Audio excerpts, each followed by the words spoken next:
Hey guys, and welcome back to my channel.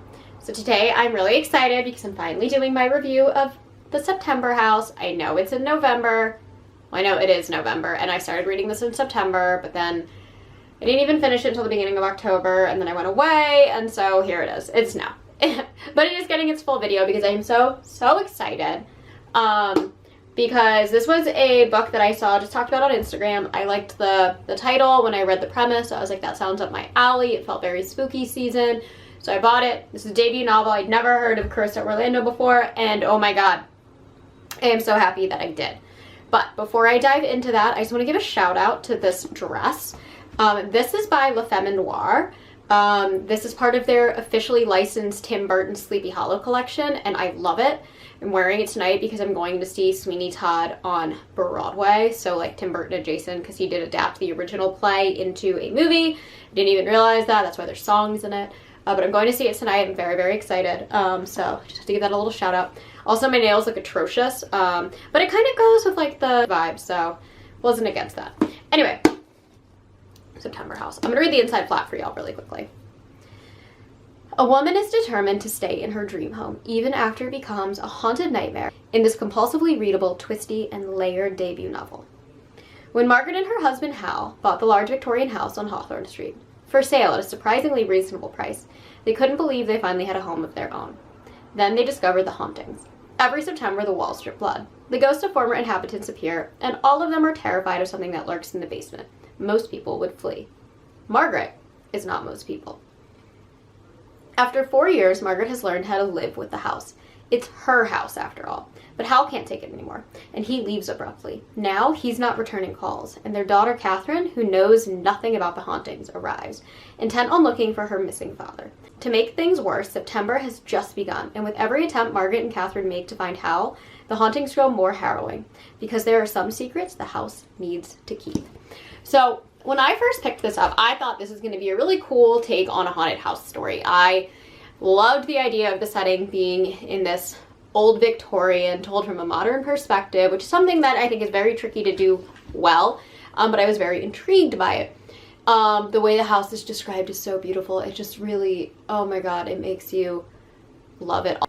I just loved the description of the house. I loved the ghost. I loved meeting the ghost. I love how the ghost stories were unraveled to the reader. I loved how there was layers upon layers upon layers and so much detail that went into every single ghost story for the most part.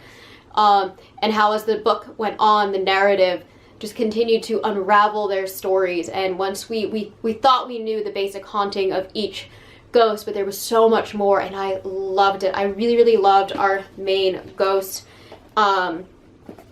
Frederica, obviously. Master Vale, I thought he was absolutely terrifying the way he was described. And what is his name? Elias? I think it's Elias, but it might be something else. It is Elias, yeah. I loved their stories. I loved Elias's whole narrative. I loved the way that Margaret found to deal with his hauntings, how just morbid and macabre and messed up it was. And the way Carissa Orlando wrote it, it felt so humorous. And it was so funny reading about all of these whimsical ghosts and the way this housewife has just determined that this is her home and she is going to make it work no matter what, you know? It's like those DIYers who come in and they're like, this is our house, we can't afford a real contractor, but we're going to learn how to do it on YouTube and we're going to make it work, you know?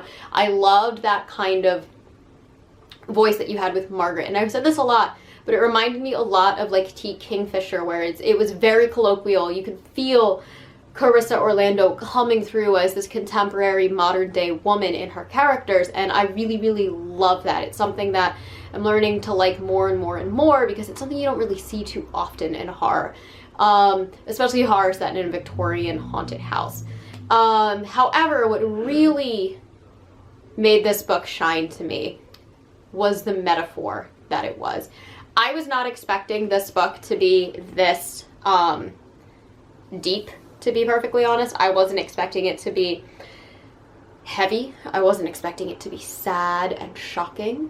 And it was, while at the same time being kind of light and humorous. You know, you have the ghost maid who doesn't understand necessarily that she's a ghost, so she continues to do household chores even when it's scaring the crap out of the host's daughter, you know, the homeowner's daughter. Like, there's all these very funny and lighthearted things, and then as the book unravels, you read these sentences and you're just like, well, that was a weird aside, and that was a strange, like, moment to reference. And as everything's coming together in the same way that the ghost narratives fully unravel to these very actualized stories that remind you that these ghosts were people at one point and not just caricatures in horror creating a spooky setting. You get that with the overall narrative between Margaret and her own personal struggles. And I know I said I didn't want to talk about it in my wrap-up review, but I'm going to talk about it here. So this isn't necessarily a spoiler, but this is more of an in-depth letting you know, one, what trigger is going to be in this novel, and two, what this novel is actually about. And that is about domestic violence and domestic abuse. And the house becomes this incredible narrative and this incredible metaphor for a woman dealing with domestic abuse. And I was really taken aback by that. And I say taken aback in not a bad way. And I think I said this in my review as well. I was just stunned at how flawlessly this book transitioned into such a deep metaphor while still having such lighthearted scenes and moments and characters. I think it's interesting how we paint Margaret as almost this kind of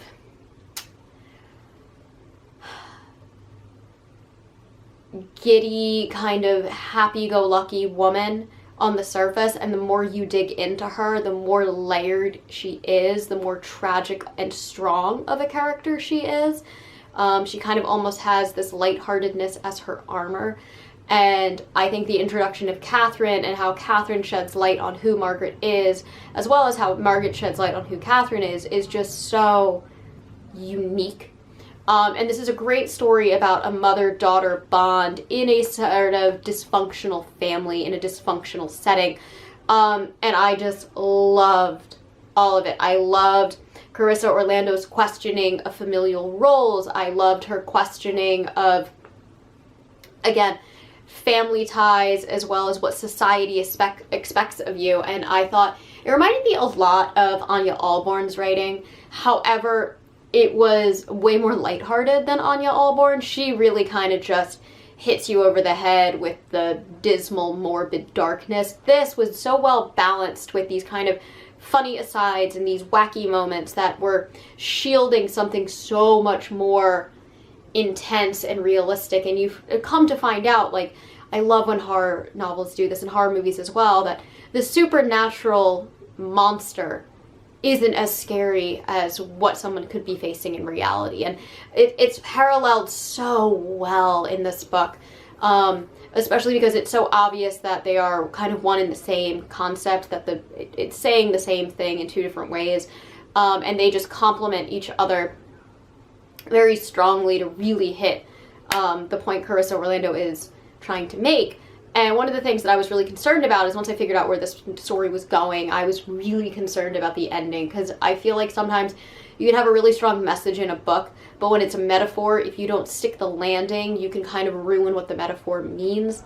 And I loved how Carissa Orlando ended this novel. I thought it was so perfect. I didn't quite see it coming. I thought it said exactly what needed to be said. I thought it fully wrapped up the metaphor.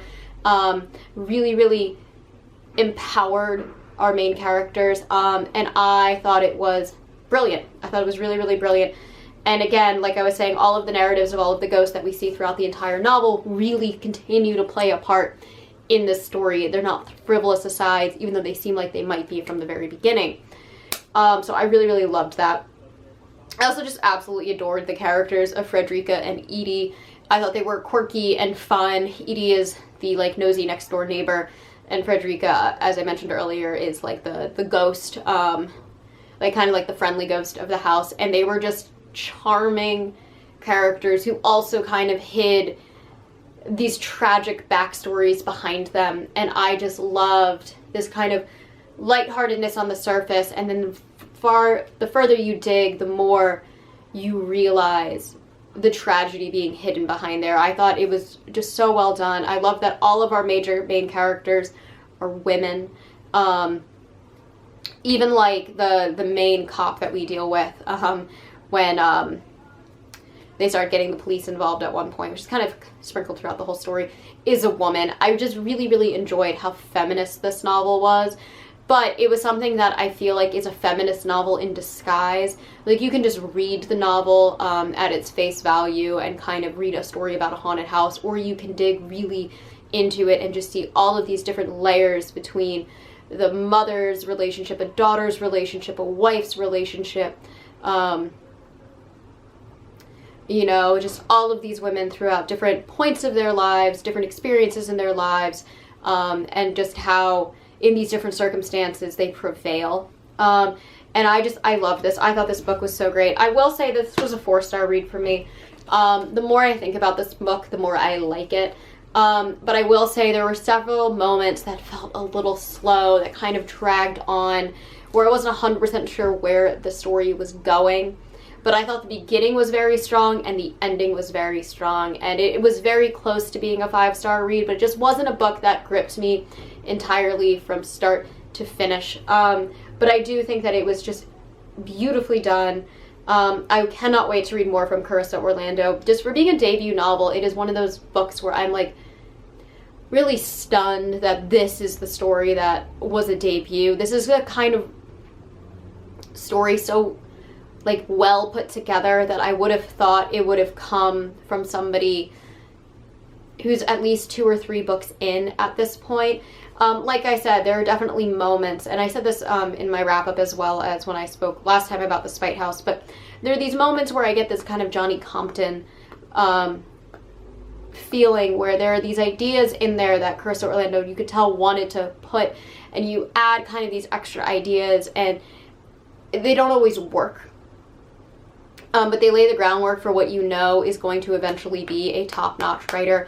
And I didn't feel this quite as much as I did with the Spite House, because I thought this was way more complex and well done for a debut author than I would have expected. But it wasn't 100% there. And that is the only reason it is a 4-star read. I really, really enjoyed this. I highly recommend reading it. I thought it was an interesting idea, too, this concept of a house that's only ever really haunted 1 month of the year. And just kind of, I'm not 100% sure what the metaphor was with that. That's like one of those things where like I don't understand. It ties back to the history of the haunting and everything, but I thought it was really, really interesting, that kind of concept. I would have loved to explore more of the lore behind that. I think that would have been really interesting. But I love how in-depth it went into, again, the narratives of the ghosts, and again, why this month of September is so pivotal to the people who, or to the ghosts who inhabit the house. I thought it was really unique, and I've never really seen something like that, where only one part of the year is haunted, and these things kind of build up to a climax and then stop and go dormant for a little bit. So I really, really enjoyed that. I thought it was so fun. Again, the way the house and architecture was described was just so beautiful. I could just see the house in my head, and I loved all of the references to like other movies and like kind of the tongue-in-cheek nod to things like having an exorcist come and bless your house. I actually thought the whole thing with the priest was absolutely hilarious, and at the same time, when you realize what's actually going on and the story behind that, it also becomes very like sad and dismal, but at the same time it's just so quirky and unusual and weird. And this book just did such a great job, again, of balancing extremely heavy topics with something lighthearted enough that you didn't feel completely devastated reading the novel. It really had that comedic timing that allowed you to very easily navigate the story, especially at the beginning and the end. So I can't speak highly enough about this book. I cannot wait to see what else Carissa Orlando does, and if you haven't read it, you don't need to read it in September. I really thought it was going to be more of like a spooky season oriented book. It's not. It just, things take place in September, so definitely pick this one up. It's fantastic. I'm blown away by how much I enjoyed this book. I thought it was just a strong stance on I just thought it was such a strong way to lift women up and tell really harsh tales about really difficult things to talk about. And I think it did it in a just very mature, unique, way, and I'm very happy with that. Anyways, that is all that I have for you guys today. As always, I try to post every Monday and Thursday, sometimes on Saturdays, and if you enjoyed these videos, please hit the like and subscribe buttons down below, and I will catch you on the next one. Mwah.